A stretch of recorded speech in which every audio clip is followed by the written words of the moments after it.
Hello, today we're going to show you how to work with Go Animate. When you open the program, you have to click on the Create a Video button and wait until it loads. First, we choose the background we want, and from here, we can search for a specific one, like we did in the video, and click on it.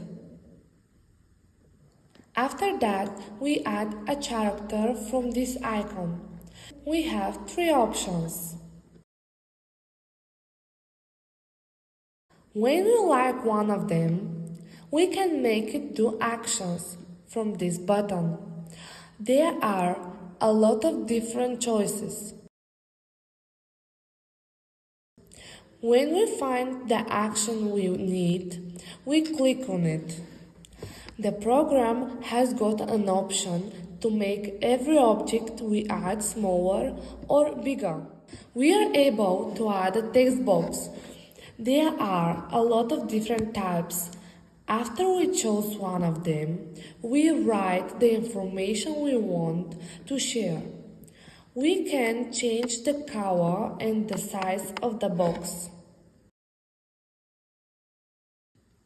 From the button with the armchair, we see a big variety of stickers. Some of them are animated. After we choose, we add them on the slide by clicking on them.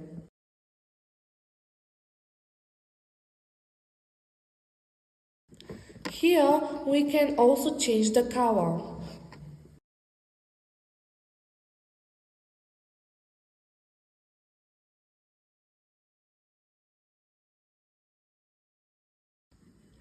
We are able to make the duration of our slide longer or shorter. When we are ready with everything, we save it from this button that says Save. And that's all. Goodbye.